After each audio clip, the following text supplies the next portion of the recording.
Hai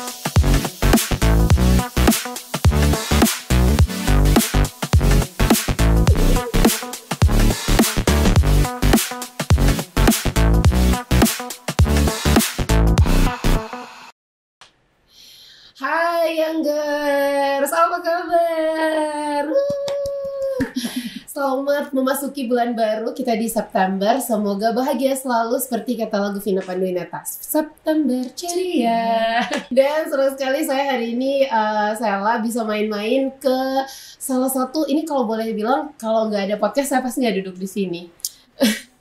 Karena agak-agak sedikit serem kalau kesini sebenarnya, tapi sebenarnya orang dalam sini pada baik-baik semua. Dan Youngers, hari ini aku dapat kesempatan bisa ngobrol seru sama Ibu Karmila Mahmud selaku WR3 dari Universitas Negeri Gorontalo. Yeay! Nanti ditaruh background tepuk tangan ya. Apa kabar Ibu?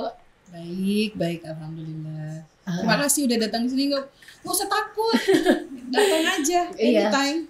Soalnya takutnya ada ketemu WR3, ketemu rektor. You don't have to. Iya, kalau WR3-nya secantik ini mas saya nggak takut. Terima kasih pujiannya. Ibu gimana nih perasaannya, atau kan udah mau setahun ya Bu ya jadi WR3. Gimana nih perasaannya sejauh ini? Alhamdulillah balance ya, balance antara suka dan dukanya gitu. Tapi yang paling penting adalah selama proses ini saya banyak sekali belajar, banyak sekali yang saya pelajari, dan semua yang saya pelajari itu bisa membuat saya lebih, insya Allah lebih wise, lebih bijaksana dalam mengambil berbagai kebijakan yang memang saya khususkan untuk Universitas Negeri Gorontalo. Wah, ya. Itu keren banget sih. Dan to be honest, aku sendiri ya mem sebagai aku pakai mem atau ibu nggak apa-apa, terserah. Whatever make you comfortable, saya oke aja sih. Iya, karena saya salah satu mahasiswa dari mem nilai juga, jadi biasanya manggil mem gitu. Agak-agak aneh memanggil ibu sih sebenarnya. Mem aja nggak apa-apa. Iya, lebih enak. Iya, lebih enak mem. Dan aku pribadi sih sebenarnya mem jujur bukan termasuk mahasiswa yang terlalu memperhatikan kebijakan kampus gitu. Ya kayak ya udah mahasiswa kuliah gitu, ada tugas-tugas dikerjain gitu. Tapi di saat pergantian rektor dan semua itu direstrukturalisasi ya, aku melihat ada perubahan-perubahan yang cukup signifikan kalau boleh aku bilang. Dan kemarin jujur yang bikin aku tambah kagum adalah munculnya Merdeka Belajar, dan itu aku lihat video klipnya karena kebetulan aku subscriber dari WNG TV. Jadi aku lihat ada video klip begitu, dan itu sebenarnya kalau kita tangkep kayak mempromosikan soal Merdeka Belajar. Bahkan sampai hari itu kayak di kamar mandi aku lagi kemana-mana apa sih Merdeka, keren ya? Merdeka. Iya, lagunya tuh bener-bener easy listening gitu, dan catchy gitu ya, enak. Iya, dan kayak suka banget gitu. Padahal bukan lagu pop, bukan lagu Korea gitu kan. Nah, dan ternyata setelah aku ulik-ulik, setelah aku ngobrol sama teman-teman dari UNG TV juga ya, ternyata memang adalah salah satu yang melatar belakangi hadirnya Merdeka Belajar ini. Kalau dibilang melatar belakangi juga nggak segitu ya. Saya hanya memberikan dukungan penuh gitu. Karena begini, saya melihat anak-anak ini punya potensi, karena mereka kan sebenarnya punya beberapa lagu yang ada di YouTube tuh. Jadi ada Wakil Dekan 3 Ekonomi, karena kebetulan anak-anak ini adalah anak-anak di Fakultas Ekonomi. Jadi Wakil Dekan 3 bilang, coba Ibu Warek denger nih lagu-lagu mereka di YouTube. Terus mereka datang, terus bilang, ada lagu mereka nih, judulnya Merdeka Belajar. Cuman mereka butuh dukungan. Terus saya bilang, saya siap mendukung, tapi saya mau denger dulu. Gitu. Jadi saya dikasih demonya tuh, pertama kali dikasih demo, mereka datang ke sini dikasih demo, bagus, enak, hampir sama seperti yang sudah kalian dengar. Cuman saya bilang begini, ini kan memang lagu Merdeka Belajar secara nasional, tetapi yang mencetuskan ini kan Universitas Negeri Gorontalo. Iya. Saya ingin ada unsur Gorontalonya di dalam. Nah kemudian saya teringat tuh salah satu lagu dari Agus D, salah satu anggota dari BTS, Suga, pasti kenal lah. Nah, Suga tuh punya lagu Agus D namanya ya, dikasih lagu baru yang judulnya Desita. Di situ itu ada perpaduan antara alat musik Korea, tetapi lagunya hip hop. Nah, saya dengar lagu Merdeka Belajar di awal ini hip hop. Jadi saya bilang cobalah masukkan unsur alat musik Gorontalo seperti misalnya palo-palo atau gandusi. Saya tantang kalian. Kalau kalian bisa masukkan dan saya dengar keren, saya biayai berapapun itu. Wow. Jadi karena ini kreativitas ya, kreativitas itu harus kita beri apresiasi dan dukungan semacam itu. Nah, akhirnya ketika kedua kali datang tuh sudah masuk tuh suara ada gambusi. Oh, saya senang sekali, Masya Allah, senang luar biasa. Saya nggak bisa gambarkan seperti apa betapa senangnya saya pada saat itu. Dan saking senangnya saya bilang sama Pak Rektor, kalau boleh ini kita mainkan pertama kalinya perdana pada Disnatalis Universitas Negeri Gorontalo ke-57. Dan mereka setuju, alhamdulillah, dan saya senang sekali karena semuanya ternyata suka juga, bukan hanya saya. Gitu. Dan momennya pas banget lagi. Pas banget dengan memperkenalkan program pemerintah Merdeka Belajar dari Kampus Merdeka. Biar nggak terlalu ketika kita ngomong soal Merdeka Belajar, Kampus Merdeka kan kayak gimana gitu, serius banget gitu bener, ya. Tapi ketika dirinya dengan lagu ini kan jadi lebih enak, lebih santai, lebih. Dan kayak kita jadi nggak sabar gitu, apa sih Merdeka Belajar gitu. Ya nggak sabar pengen belajar dengan konsep Merdeka Belajar dan Kampus Merdeka. Dan sebenarnya kan aku sempat kemarin melihat wawancara dari Pak Mendikbud sendiri dan sebenarnya agak sedikit bingung sih memang soal Merdeka Belajar itu. Tapi pas setelah aku dengar lagu itu, aku tuh jadi terinspirasi, wah kayak aku harus cari tahu nih. Karena kayak kita penting untuk tahu apa sih program dari pemerintah sekarang gitu dan apa juga keuntungannya untuk kita. Dan ternyata Merdeka Belajar ini related juga dengan kampus dan sekolah. Nah, kalau di kampus itu aku highlight kayak ada memberikan kebebasan kepada mahasiswa untuk belajar di program studi lain, kemudian di universitas lain, dan juga kalian bisa mengajar di desa atau melakukan proyek-proyek di desa seperti itu. Jadi tidak melulu duduk di dalam kelas dan menerima pelajaran, tetapi bagaimana kalian bisa mempersiapkan diri untuk bisa siap terjun ke masyarakat seperti itu dan memberikan manfaat bagi masyarakat. Iya, jadi kampus life-nya tuh benar-benar berwarna gitu, Mem, istilahnya. Bukan kayak kupu-kupu kuliah pulang gitu. Saya baru tahu tuh kupu-kupu kuliah pulang. Itu apa ya? Terms untuk kita mahasiswa yang ya udah abis kuliah pulang ke kos, lempar tas dan udah tidur, besok baru kuliah lagi gitu sih, Mem. Nah, kalau menurut Mem sendiri, UNG udah seberapa siap sih, Mem, untuk Merdeka Belajar ini? Kalau saya lihat kita sudah siap, alhamdulillah, karena kita sudah memenangkan sampai saat ini 5 hibah loh. Luar biasa kan?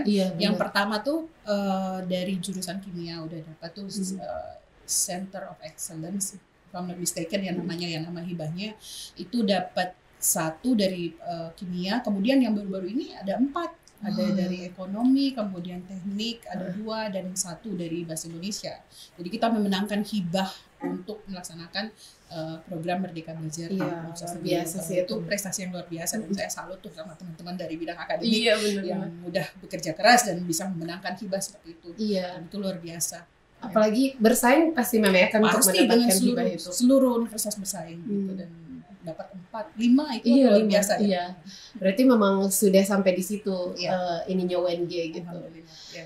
Nah, terus kemarin nih kan setelah munculnya video klip ini, kira-kira next step-nya apa nih, Mem? Aku tuh penasaran banget, gebrakan apa lagi sih yang mau dibikin, Mem, yang bikin kita semua tuh kayak aduh aku bangga banget deh sama UNG gitu. UNG unggul, berdaya saing tuh udah pantas gitu disematkan. Banyak sekali. We want to surprise you. Aduh jadi gak sabar gitu ya. Asik. Tapi yang pasti program Merdeka Belajar itu sudah mulai harus segera diterapkan. Gitu. Karena itu kan ada kontrak kinerja antara rektor kita dengan kementerian. Jadi itu memang harus sudah mulai kita laksanakan.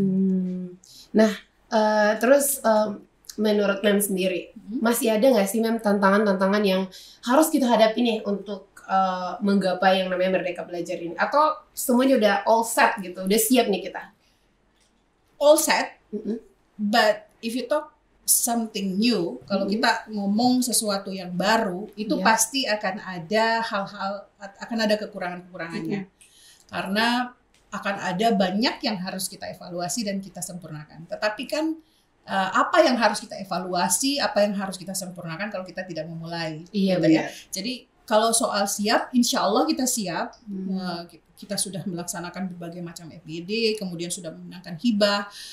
Tinggal bagaimana pelaksanaannya. Dan kalau misalnya dalam proses nanti masih ada kekurangan, itu yang akan terus kita sempurnakan. Karena ini kan bukan hanya UNG, tetapi secara nasional ini something new. Iya, benar. Something really new.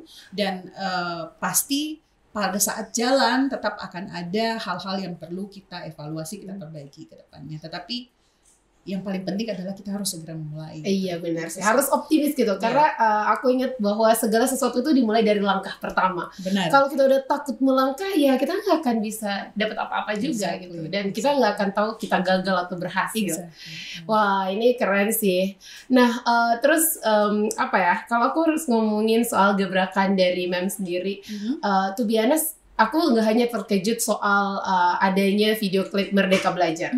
Tapi kemarin aku tuh sempat lihat kayak ada flyer gitu, terus ada kayak story dari teman-teman itu dilaksanakan di Hotel Damhill. Nah, kan aku sendiri berpikir bahwa kayak jarang gitu kan kampus bikin acara gede gitu, dan ternyata itu adalah perayaan Disnatalis dan disertakan juga dengan pemberian anugerah kepada alumni, mahasiswa, tenaga pendidik, dan itu masih bagian dari kerja Mem juga kan sebagai WR3. Iya. Alhamdulillah dengan dukungan rektor ya, saya mencoba mengkomunikasikan dengan rektor dan kami mendapatkan dukungan penuh dari Pak Rektor. Sebenarnya inspirasi di balik pelaksanaan anugerah itu begini deh. Kita kan ingin agar mahasiswa kita itu bisa lebih meningkatkan prestasi. Tetapi ketika saat mereka berprestasi dan kita tidak memberikan rekognisi atau penghargaan, maka itu akan membuat motivasi berprestasi mereka itu menurun.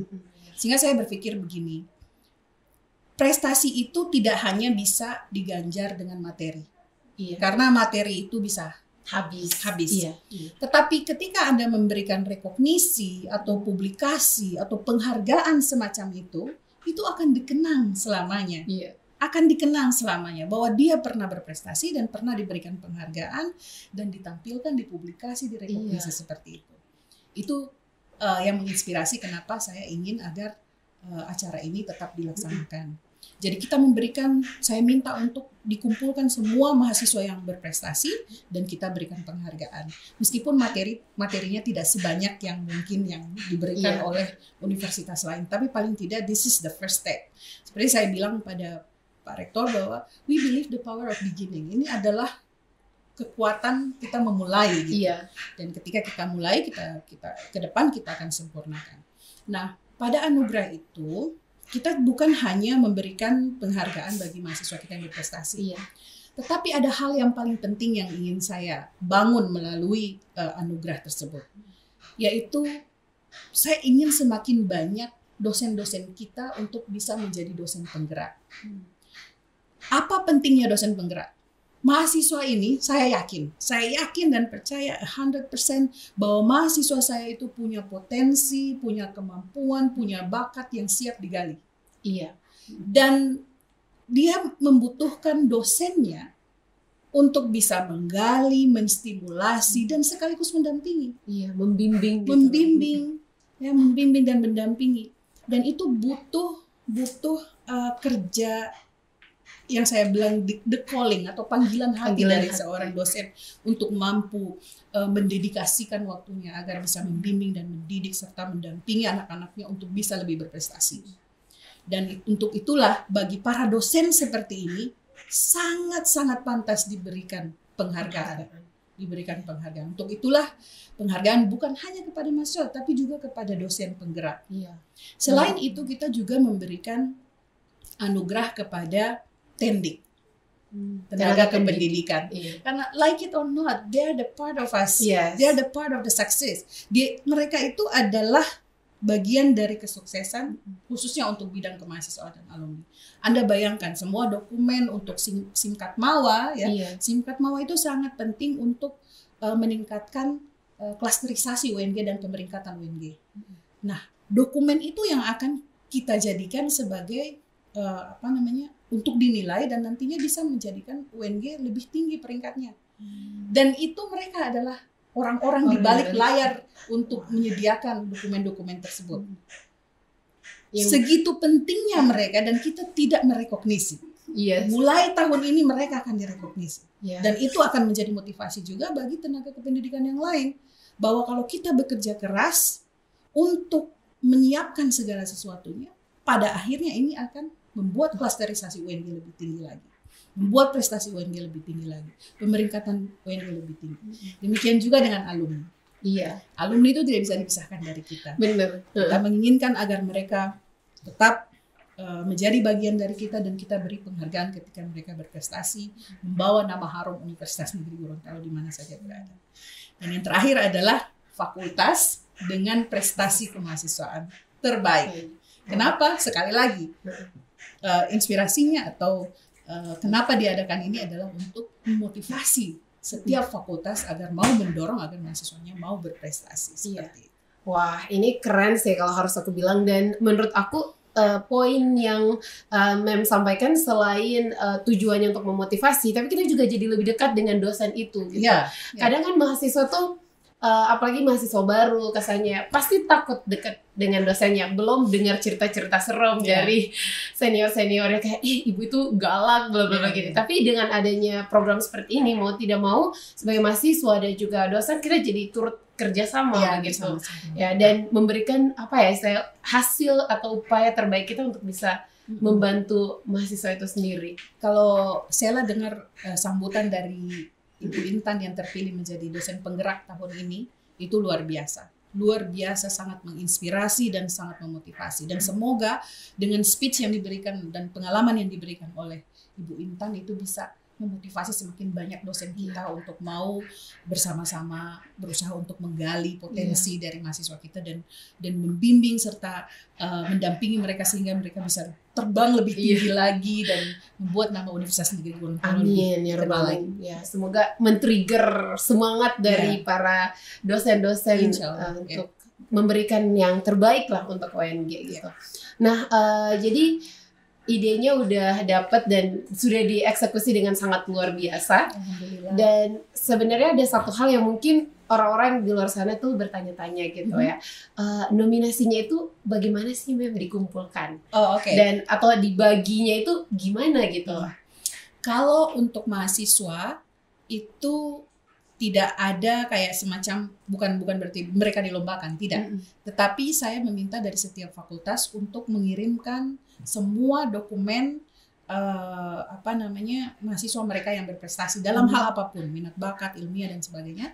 Nanti ada tim verifikator yang menilai bahwa ini regional, jadi bisa kita kasih gitu, atau nasional atau internasional seperti itu. Jadi kita melihat prestasi yang benar-benar terlihat di luar gitu, bahwa ini UNG, bukan hanya di dalam gitu. Kalau di dalam kan antar kita aja gitu, tapi mahasiswa ini mampu membawa nama Universitas Negeri Gorontalo. Itu kalau untuk mahasiswa. Jadi semuanya yang berprestasi mulai dari mulai pelantikannya Pak Rektor, kepemimpinannya Pak Rektor sampai dengan Agustus itu kita kumpulkan semuanya dan kita verifikasi. Wah, ini semoga bisa jadi pendongkrak semangat juga nih buat para mahasiswa gitu. Jadi jelas gitu kalau kuliah, aku harus dapet nih awardnya gitu. Udah harus di set goalsnya gitu ya.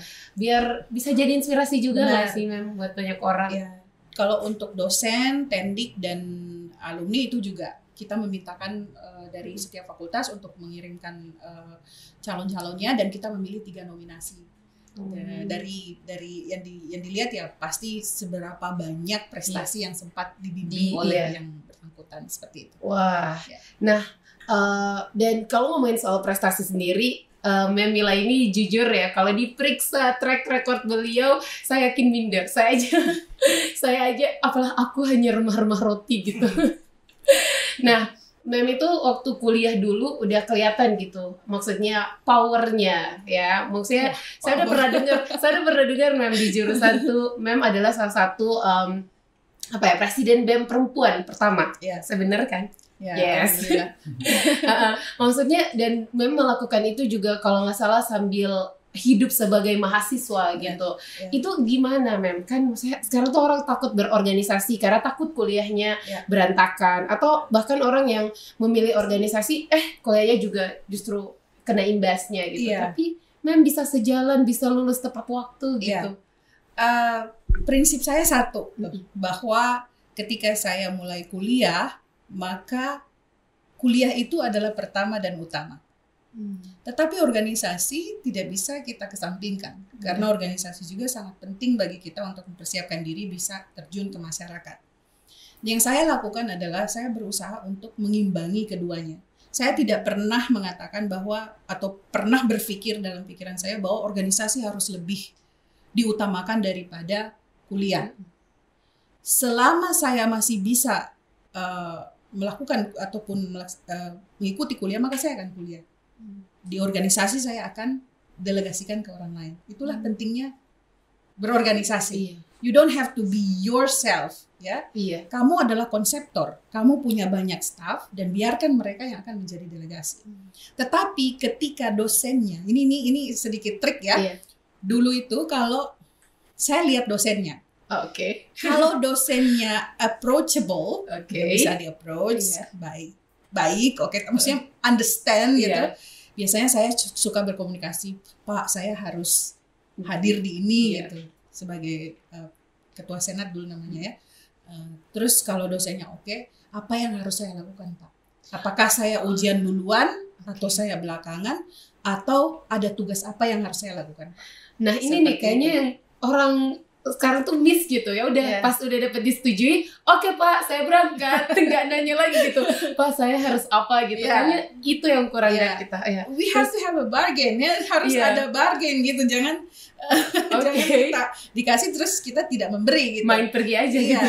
Kalau dosennya ini baik, mengerti, biasanya dia bilang sudah saja nggak apa-apa, nanti belakangan itu kamu ini dulu.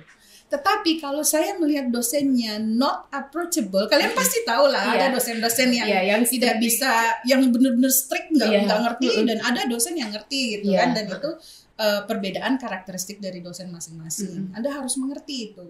Jadi kalau misalnya dosen tersebut tidak mengizinkan, ya jangan maksa gitu. Karena ingat, kuliah itu yang pertama dan utama gitu kan. That's the whole point you are being here kan. Itu kan mengapa kalian ada di universitas, ya untuk kuliah gitu kan. Nah, kalau misalnya tidak approachable, saya lebih memilih untuk kuliah. Seperti itu. Jadi ini nih catatan penting buat teman-teman juga ya. Jadi kalau harus bingung memilih antara kuliah atau organisasi ya, diutamakan kuliah pastinya. Yang saya sayangkan sekarang ini ya, bahwa teman-teman yang berorganisasi banyak yang gagal di kuliahnya. Benar. Padahal kan sebenarnya kemampuan akademik kalian pada saat kuliah itu yang akan membuat kalian shining bright ketika kalian berada di organisasi. Seperti itu. Jadi kalau kalian punya kemampuan akademik, tidak harus yang tinggi-tinggi banget, tapi paling tidak kalian aman, ya. Nggak pernah nilai di bawah, nggak pernah dapat nilai E misalnya. Nah itu yang akan membuat kalian lebih bernilai ketika kalian berada di organisasi. Itu yang menurut prinsip saya. Nah sekarang ini kan banyak yang belakangan kuliahnya, lebih mengutamakan organisasi. Padahal kan kalau misalnya kalian secara akademik baik, kalian akan lebih bernilai ketika kalian berada di organisasi. Itu maksud saya. Jadi bukan berarti kita harus mengesampingkan organisasi juga, tidak. Itu juga penting. Cuman itu tadi, time management, strategi hidup diperbaiki, itu yang harus kalian pahami. Harus disiplin ya, harus istilahnya. Disiplin, seperti itu. Tapi jujur sih Mam, aku juga termasuk waktu masih kuliah ya. Kadang tuh menilai, kan biasanya ketika kita masuk kampus tuh ada beragam macam senior gitu, dan kita menemui mereka tuh biasanya di organisasi. Nah kadang aku suka memverifikasi backgroundnya mereka. Kadang-kadang tuh ya memang orang yang justru tampil banyak banget tuh kuliahnya berantakan. Dan menurut aku itu contoh yang gak bagus sebenarnya ya. Maksudnya kalau cuma modal public speaking doang tapi you nggak ada buktinya, ya sama aja gitu ya. Karena menurut aku harus proud gitu ketika kita ngomong di depan orang dan dia punya background yang bagus juga, orang kan tambah respect gitu istilahnya. Jadi bukan cuma modal ngomong doang. Dan itulah yang melatar belakangi kenapa sejak kepemimpinan kami ya, itu mereka yang masuk ke organisasi nggak boleh ada nilai E. Wah, nggak boleh. Aku apresiasi. Jadi jangan sampai, kenapa nilai E ini untuk akademik itu adalah tanda bahwa kalian gagal gitu. Iya benar. Untuk memanage yourself aja kamu gagal. Bagaimana kamu memanage orang banyak gitu. Jadi kita mencoba untuk mempertahankan ini bahwa yang masuk dalam organisasi harusnya mereka tidak memiliki nilai E. Iya. Seperti itu. Untuk mengatasi yang tadi juga bahwa nanti akan semakin lama gara-gara terikat dengan organisasi. Dan merasa kayak nggak bisa lepas gitu. Padahal sebenarnya kan setiap orang punya pilihan kan, ya. Mau mengutamakan yang mana itu tergantung kita sebenarnya. Jadi benar kan, manage your life itu paling penting. Kuncinya priorities. Itu kuncinya. Kamu dalam hidup punya prioritasnya apa? Apa prioritas hidup kamu? Itu yang paling penting. Seperti itu kalau menurut saya. Jadi sebelum masuk kuliah nih teman-teman ya atau youngers di luar sana nih, khususnya yang akan masuk UNG nih, udah harus tahu nih prioritasnya apa gitu. Jangan sampai oleng kapal ya berantakan. Nanti kasihan juga orang tua. Ya akan semakin lama menunggu kita lulus gitu. Sementara usia mereka juga semakin bertambah. Iya. Tapi jangan sampai ada bawang bombay di sini ya. Oke. Nah, terus dari segi nggak hanya di organisasi ya, aku jujur juga salah satu yang kagum banget sama Mem karena prestasi akademiknya Mem juga luar biasa. Mem sampai kuliah di luar negeri ya, di Sydney sama Ohio kan ini. Iya. Nah itu Mem ada nggak sih kayak Mem sendiri sekarang sebagai WR3 ada nggak nilai-nilai yang sebenarnya Mem adopsi ketika Mem masih kuliah dulu di sana, dibawa ke sini atau Mem aplikasikan kebijakannya sebagai WR3 gitu ada? Ya salah satunya itu bahwa Anda berorganisasi sebaiknya didukung pula dengan prestasi akademik yang baik, itu salah satunya. Kemudian yang lainnya itu ada beberapa yang ingin saya terapkan seperti misalnya PK2MB atau MOMB. Tapi kan karena kita masih pandemi jadi tidak bisa kita laksanakan. Padahal saya sudah merancang sedemikian rupa agar PK2MB itu not boring gitu, bukan tidak jadi sesuatu yang atau yang kaku gitu kan, dan boring gitu. Tapi saya sudah merencanakan sedemikian rupa karena saya sudah mengalami masa orientasi mahasiswa baru di Australia dan juga masa mahasiswa baru di Amerika. Jadi kedua itu saya coba kawinkan dan itu memang sudah kami rencanakan sedemikian rupa, tetapi itu sebelum corona menyerang. Jadi itu kita simpan dulu. Insya Allah nanti kalau semuanya sudah aman, mudah-mudahan pada PK2MB akan datang kita bisa laksanakan itu semacam orientation week. Jadi memang benar-benar mahasiswa baru itu datang ke UNG dalam keadaan senang, having fun, kita berikan kesan yang baik bahwa hey sebenarnya ini happy loh, senang gitu loh, ini fun gitu. Tapi memang untuk tahun ini belum bisa kita laksanakan karena memang kita masih dalam keadaan pandemi COVID-19. Berisiko juga. Jadi PK2MB tahun ini masih akan dilaksanakan secara daring. Tapi saya janji dan kami dari kemahasiswaan dan alumni, meskipun daring nggak akan boring. Amin. Insya Allah. Insya Allah. Aduh, can't wait nih. Kayaknya mahasiswa baru yang nonton ini, yang POTS nantinya tambah semangat nih untuk menantikan PKMB mereka. Nah, terus karena sekarang kan Mem udah di Australia, udah di Amerika juga, ada nggak kayak Mem kepikiran satu program yang mungkin kita bisa kerjasama nih dengan universitas-universitas Mem sebelumnya, atau juga justru kalau Mem udah punya link yang lebih luas lagi kayak akan ada pertukaran pelajar mungkin atau apa gitu.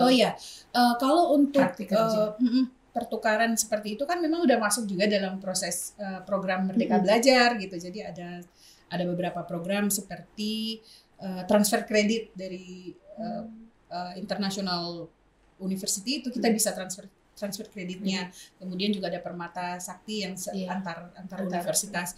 Tetapi kalau untuk masalah kerjasama itu memang kewenangannya Bapak Wakil Rektor 4. Tapi ada bahwa akan ada pertukaran pemuda, pertukaran mahasiswa yang namanya transfer kredit internasional gitu. Jadi kalau untuk kegiatannya sudah banyak di benak, tapi memang sekali lagi pandemi ini yang membuat kita harus hold everything. We have to hold meskipun kita udah gregetan kan pengen banget gitu, tapi ya sudahlah, kita sambil mematangkan juga program-programnya seperti itu. Maksudnya di tengah pandemi aja itu saya udah bisa lihat UNG seproduktif ini gitu. Maksudnya di bawah gerakannya Mem juga gitu. Apalagi kalau nggak ada pandemi, semoga tante corona ini segera.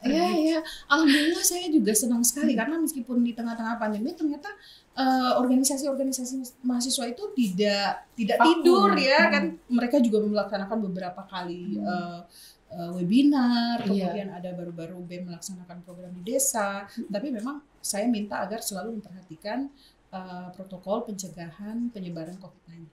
Jadi alhamdulillah meskipun di tengah seperti ini masih tetap ada geliatnya. Iya, tetap kelihatan gitu.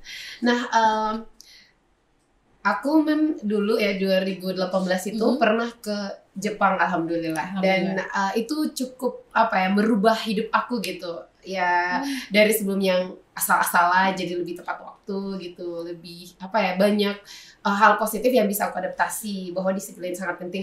Kalau Mem sendiri ada nggak? I mean pasti ada ya, apalagi di 2 universitas besar gitu di Sydney dan Ohio gitu, yang Mem sampai sekarang menerapkan itu gitu. Oke, saya ngomong dulu soal Jepang ya. Saya tahun berapa? 98 saya ikut pertukaran pemuda juga di Jepang. Saya mungkin yang pertama ya. Baru kemudian jalan-jalan seniornya saya lagi.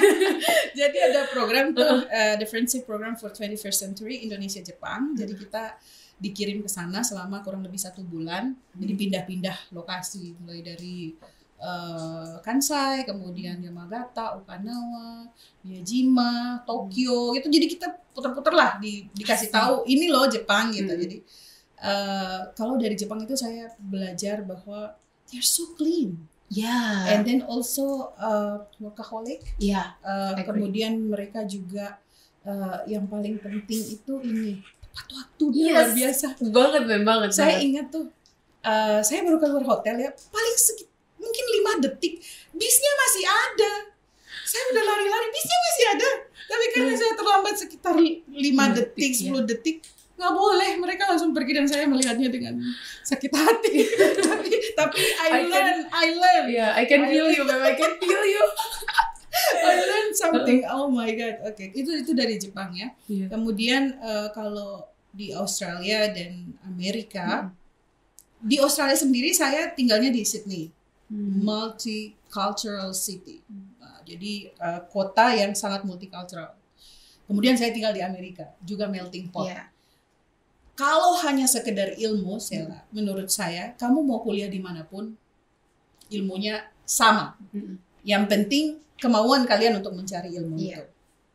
Tapi ketika kalian kuliah di luar negeri, bagi saya yang paling penting yang saya pelajari bahwa adalah you respect people more. You learn to respect diversity more. Kalian lebih bisa menghargai perbedaan. Saya belajar banyak untuk menghargai perbedaan ketika saya kuliah di luar negeri. Bahwa kebenaran itu nggak bisa dilihat dari satu sisi. Yang benar menurut saya belum tentu benar menurut teman saya dari Kazakhstan mungkin, atau dari Rusia atau dari mana. Karena kita kan ngobrol, diverse, bercerita dan sebagainya. Jadi saya lebih menghargai bahwa we have different skin color gitu. Bahwa different nationality. Different nationality, different languages, beda-beda semuanya. Tetapi itu ada sense bahwa kita harus bisa menghargai bahwa kita ini semuanya sebenarnya sama gitu. Itu yang paling penting, nilai yang paling penting yang saya pelajari ketika saya kuliah di luar negeri. Menghargai orang lain dan menghargai perbedaan. Apalagi makanya itu kita diajarkan untuk gak hanya harus di sini-sini aja gitu, tapi harus yang kayak Mem bilang tadi, membentangkan sayap dan terbang lebih tinggi lagi gitu, bahwa hidup tuh gak harus muter-muter di Gorontalo aja. Karena ada nilai-nilai yang tidak bisa hanya kita baca di buku atau kita pelajari, tetapi we have to experience it. Kita harus mengalaminya untuk bisa tahu bahwa oh gini sebenarnya ya. Well, we have to respect people, kita harus respect diversity, kita harus belajar seperti ini modelnya, dan kita juga harus jangan berarti ketika kita kuliah lama di Australia, kemudian mungkin saya lama di Amerika atau teman-teman lain lama di Jerman, and then that makes you hate your own country. Itu salah sekali. Saya malah salah persepsi. Benar. Saya ketika berada di sana dan melihat berbagai macam hal positif, yang terpikirkan oleh saya adalah bagaimana ini saya bisa terapkan di Gorontalo. Seperti itu. Bukan berarti tiba-tiba kita di Gorontalo ini tidak begitu gitu misalnya. Bagaimana kita ini kalau di Gorontalo? No, don't think that way. Think positively bahwa sebenarnya semua yang kalian pelajari, yang kalian alami itu tolong dibawa di Gorontalo, dan itu yang menginspirasi, yang membuat sekarang pusat bahasa itu dibentuk. Anda tahu ketika saya berangkat dapat beasiswa dari ADS, Australian Development Scholarship, saya satu-satunya dari Gorontalo. Dan saya berpikir, Kenapa dari Tadulako bisa ada 11, dari Unhas bisa 20, Gorontalo cuma satu. Saya ngomong-ngomong, ternyata mereka punya satu lembaga yang namanya Pusat Bahasa dan Penyiapan Studi Luar Negeri. Ketika saya kuliah di sana di Australia, dalam benak saya yang saya selalu bilang bahwa harus ada nih di Gorontalo, harus ada. Dan akhirnya ketika saya pulang, waktu itu rektornya masih Pak Nelson, saya bilang, Pak, kita kalau punya lembaga itu, kita pasti bisa mengirimkan lebih banyak dosen kita ke luar negeri. Karena akan membantu mereka bukan hanya dari informasi, tapi menyiapkan juga bahasa Inggrisnya dan lain-lain.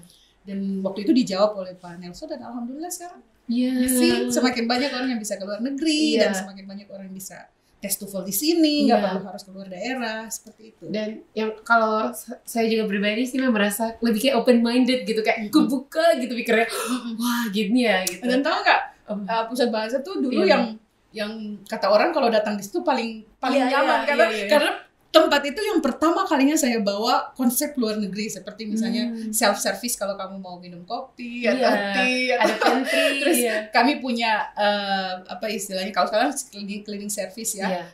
Pertama kalinya di PB itu kami yang punya cleaning service yang berseragam. Because I want people to be very happy when they come gitu, dan merasakan bahwa ini pusat penyiapan studi luar negeri. At least mereka bisa merasakan atmosfer luar negeri itu kayak gimana sih gitu, meskipun very very simple dengan hal yang paling simple. Karena yang penting bahagia gitu, pasti kerjanya juga bahagia. Nah, menarik ngobrol sama Mem, jadi banyak hal juga yang aku, to be honest, aku poin ya untuk biar aku bisa memperbaiki diri lagi gitu istilahnya. Nah, di sini kalau aku lihat di ruangannya Mem ini, selain ada warna ungu, kayaknya ini memang warna favoritnya Mem pribadi. Aku melihat di sini ada gitar. Oh ya. Jadi mungkin ini sisi lain yang orang nggak tahu ya, kecuali orang masuk ke ruangannya Mem baru tahu gitu. Ternyata Mem Mila suka main gitar, dan ini bukan pajangan aja ya. Iya, Mem memang udah bisa main gitar. Senang memang saya. Ada waktu-waktu tertentu kah seorang Mem Mila harus nyanyi atau apa gitu, jamming? Jadi gitar itu ada di situ karena kalau misalnya saya mulai merasa agak sedikit capek misalnya, atau mumet banget gitu kan, misalnya saya buntu memikirkan sesuatu, saya biasanya langsung main gitar gitu. Nggak lama, paling ya beberapa menit, yang penting udah hilang capeknya, hilang mumetnya, taruh lagi, kerja lagi. Produktif ya. Dan itu gitar hadiah ulang tahun suami saya. Itu lebih sweet sih daripada bunga gitu. Kalau bunga kan nanti layu atau boneka nanti lusuh gitu. Tapi kalau gitar kan akan abadi. Dan kayaknya suaminya Mem juga tahu Mem senang jam. Saya senang gitar karena waktu itu di Amerika tuh saya sempat dapat gitar satu dari teman tuh yang mau pulang ke Taiwan. Saya dikasih gitar bagus banget. Maunya saya bawa pulang, tapi ternyata hard case-nya itu mahal banget dan harus pakai hard case kalau naik pesawat. Ya, dengan berat hati saya tinggalkan, dan suami saya tahu itu. Jadi ketika saya balik tahun 2011 ya saya balik 2011. Saya ulang tahunnya September. Pas pulang rumah udah nangkring tuh gitar. Nah, makanya September tanggal berapa?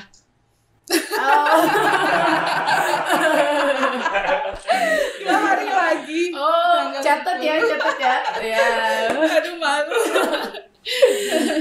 Wah, tapi itu keren surprise-nya. Maksudnya apa ya, sebagai orang terdekatnya Mem tahu gitu apa yang dia tahu saya sedih ketika saya harus meninggalkan gitar itu. Jadi ketika saya balik bulan Juni, September udah dibeli. Jadi mau satu yang kayak suaminya Mem gitu. Amin. Nah, kalau Mem ada preferensi musik sendiri nggak? Kalau aku mungkin aku lebih senang kayak 90-an gitu. Aku senang Mi, yang T5. Kalau Mem sendiri ada kalau sekarang saya suka Billie Eilish. Saya suka Billie Eilish sama Imagine Dragon. Ya sekarang. Kalau dulu itu saya suka Cranberries sama Roxette. Wah, itu Cranberries saya punya album full semuanya. Kemudian Roxette ada beberapa album. Saya suka sekali kalau dua grup itu. Saya suka Muse. Muse kan? Saya tahu Muse, Starlight aja lagu. Starlight gitu aja. Saya suka. Juga saya suka Red Hot Chili Pepper. Penyanyi rock juga Mem ya, Red Hot Chili Pepper. Kalau nyanyi enggak ya, tapi saya suka Red Hot Chili Pepper itu beat musiknya saya suka, kayak denger deh By the Way saya suka. By the Way, kemudian saya masukin list. saya suka Red Hot Chili Pepper. Saya suka BTS. Wah, ini fakta mencengangkan. jadi Korea sampai menyentuh WR3 loh.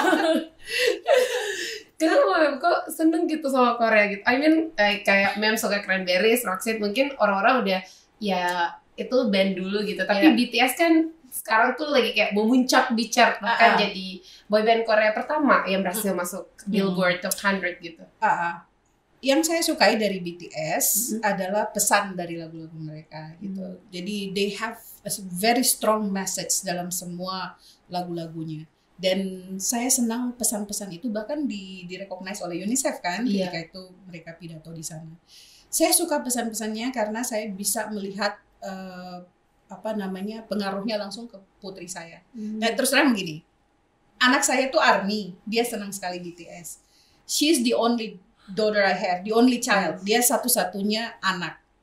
Sehingga karena dia satu-satunya anak, mau nggak mau saya harus menjadi temannya. Karena dia nggak punya teman di rumah. Saya harus jadi temannya. Dan ketika saya lihat dia into BTS, sangat suka BTS, maka untuk mengimbangi agar saya bisa ngobrol enak dengan dia, saya sering search soal BTS. Akhirnya saya jadi lebih die hard. Jadi lebih adik. Kadang-kadang berita yang belum dia tahu saya udah tahu. Jadi tadi J-Hope muncul di ini loh. Oh iya ibu masa gitu.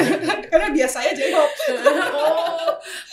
Sampai ada preferensi dia tersendiri. Wow. Iya, jadi karena saya ingin mengimbangi dia bisa ngobrol gitu. Jadi saya search. Jadi kalau dia bicara soal BTS saya pasti tahu gitu. Dan yang dalam setiap pembicaraan kami yang selalu saya titik beratkan adalah message-nya. Bukan the way they look or apa, tapi look what the message yang dikasih. Dan anak saya itu kan anaknya agak-agak anxiety-nya berlebih gitu. Dan ada beberapa lagu dari BTS yang kayak Love Yourself, pesan Love Yourself itu benar-benar berpengaruh pada dia. Dan dia, dengan mendengar lagu-lagu itu, I don't know why, bagaimana caranya dia jadi termotivasi sehingga dia bisa juara kelas. Wow. Dia juara kelas dan dia bisa masuk Man Insan Cendekia tanpa kami tahu. Dia lulus sendiri, bisa masuk Man Insan Cendekia. Itu keren. That's because of the message gitu. Jadi bukan karena kalian, ibu R3 suka BTS. Karena ganteng-ganteng misalnya ya. Ganteng-ganteng sih. Tapi but what is more important is the message dari lagu-lagu mereka. Pesan-pesan yang mereka sampaikan gitu. Penting nih, jadi kayak mengidolakan seorang tuh bukan cuma karena looks-nya aja guys, tapi value-nya gitu ya. Apa yang mereka bawa gitu. Wah. Tapi satu yang aku highlight sih sebenarnya, I mean like sebagai seorang WR3 gitu, Mem tadi menceritakan bahwa ternyata untuk bisa dekat dengan anak Mem sendiri mencoba menyukai apa yang dia sukai gitu. Dan menurut aku mungkin ini yang salah satu seringkali luput dari orang tua kan, apalagi ketika sudah punya anak yang udah mulai remaja, pasti ada rasa jauh gitu, kayak anak udah nggak bisa di-reach lagi, kayak anak udah lebih seneng merahasiakan sesuatu dari orang tuanya. Tapi dengan dengan Korea itu ternyata bisa mengeratkan hubungan antara ibu dan anak gitu. Saya selalu berusaha memahami apa keinginannya dan dia ingin apa itu saya pelajari supaya saya jadi teman ngobrolnya yang enak. Dan saya selalu bilang ke anak saya bahwa I'm your best friend forever.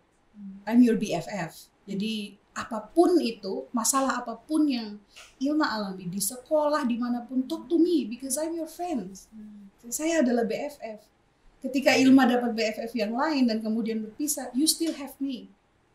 Ya gitu. Jadi apapun itu bilang ke saya. Jadi seperti itulah saya berusaha, meskipun saya tahu saya sibuk luar biasa. Iya, banget. Itu baru saya mau tanyakan gitu. Exactly. Saya sibuk. Jadi sebisa mungkin waktu yang saya dapat kecil saya balik ke rumah, saya itu nggak pernah kerja, masalah pekerjaan itu saya tinggal di sini. Ketika sampai di rumah I give her 100% gitu. Kepada suami saya. Kita suka ngobrol sambil tidur-tiduran, ngobrol-ngobrol gitu, baku-baku sedu istilahnya gitu. Ya, kita tanya gitu, gimana level kebahagiaannya hari ini? Ya, dari SD itu, dari SD dia kita sudah kasih itu. Jadi bagaimana level kebahagiaannya? Dia akan bilang, 100%, oh, kita tenang, berarti dia senang hari ini. Tapi kalau dia bilang 80%, what happened with 20? Nah, dia mau cerita soalnya tadi gini, something like that. Oh, wow. Jadi ini walaupun belum jadi orang tua, saya udah belajar gitu. Jadi gak sabar jadi seorang ibu. Tapi emang bener sih Mel, kayak aku sendiri benar-benar meng-highlight gitu. Karena sekarang kan pergaulan anak-anak remaja tuh makin kesini makin harus banget diperhatikan gitu. Dari orang tuanya, nggak cuma harus depends ke sekolahnya. Tapi sebagai orang tua juga harus kita punya kontrol. Wah, thank you banget Mem untuk semua inspirasinya di hari ini ya. Udah ngomongin akademik sampai apa ya, side life dari seorang Memila, kita juga dapet gitu makna positifnya. Semoga ini bisa terdeliver dengan baik juga ke youngers. Nah, oke. Sekarang kita bakal main game nih Mem ya. Jadi di sini aku udah siapin kurang lebih saya sudah deg-degan ini. 10 kartu. Jadi secara bergantian aku sama Memila akan ngambil kartunya. Tapi ketika Mem ngambil satu kartu, Mem harus apa ya istilahnya menebak kira-kira ini apa gitu. Maksudnya Mem diperlihatkan ke aku ininya, katanya, dan aku akan memberikan deskripsinya. Dan Mem akan menebak kata itu apa. Oh my god. Iya, jadi biar nggak bias nanti diambil kayak gini aja dan diperlihatkan ke aku dan ke kamera. Oke.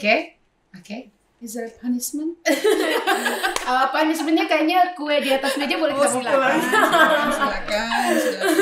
Saya melihat wajah-wajah di sana, ada wajah-wajah ingin gitu. Tapi masih malu-malu. Siapa tahu kan dari sindikasi dibawa pulang atau toplesnya. Sekarang juga boleh. Iya, kan udah bergerak sekarang. Jadi mungkin saya ambil satu, terus perlihatkan. Saya kasih lihat ke kamera. Iya, nanti saya deskripsikan, Mem coba tebak katanya apa. Mungkin rock paper scissors dulu, Mem. Iya. Rock. Gini? Iya, kayak gini aja. Rock paper scissors shoot. Oke, Mem menang. Oke, jadi Mem akan memberikan deskripsinya ke aku. Ini katanya. Oke, silakan Mem. Aku akan menebak ini kata apa. Nggak boleh bahasa Inggrisnya, nggak boleh persamaan katanya. Nggak boleh bahasa Inggris. Oh, yang lagi booming sekarang tuh Crash Landing on You. Apa? Oh, drama Korea. Yes. Oh iya. Silakan Mem. Oke. 1-0. Oh, ini band favoritnya Mem. Korea. BTS. Bener BTS ya. Karena cuma satu itu favoritnya. langsung ketahuan. Jadi sama ya guys, seri 1 sama ini. Oh my god. Rektor milenial kita. Oh, Bapak Edward Wallach. Lengkapnya. Semoga saya nggak salah sebut ya Allah. Dokter Edward Wallach STMT. Saya dapat sepeda gratis. Silakan. Iya. Oh, binatang di rumah, hewan maksudnya di rumah, dia musuhnya anjing. Kucing. Iya, benar. 2 sama. Oke. Aku ini katanya Mem. Apa? Kayaknya hanya orang Gorontalo deh yang sarapan dengan ini. Nasi kuning. Aduh, akhirnya aku pinter juga guys. Oh, ini apa ya ini? Hewan. Ini biasanya di rumah gitu. Biasanya shoo gitu. Ayam. Iya bener ayam. Iya kan cuma ngusir ayam guys yang pakai shoo. Ini Mem katanya. Ini tuh kayak soup, tapi ada nama etnis di dalamnya. Etnis dari Sulawesi Selatan. Opor ayam. Sulawesi Selatan. Bugis. Iya. Nama makanannya. Sih? Warna coklat. Nama makanannya yang tadi. Nama makanannya yang dimakan. Kuah Bugis. Ya. Warna coklat lagi. Aduh. Gak apa-apa kan sebut nama grupnya ya. Ini favoritnya Mem di BTS. Yang apa ya? Aduh. Namanya itu setelah huruf K. Setelah huruf. Setelah huruf K. HI. Namanya dia member BTS juga. Siapa? Aduh, namanya dari, nggak boleh sebut huruf lagi awalnya. Member BTS yang dari siapa? J-Hope? Ya, Itu kan dari J. maksud saya setelah huruf I kan J, J. Oke. Relate-nya ke sana. Itu kayak saya tuh J-Hope. Iya. Aduh. Wah, ini gampang banget presiden kita. Joko Widodo. Yes. Oke, sekarang Last one ya. Iya. Oke. Ini, saya nggak tahu Mem nonton ini apa enggak di rumah. Ini Mem, saya tampar ya kamu kalau kamu kurang ajar di TV Indonesia gitu. Oh, sinetron? Iya.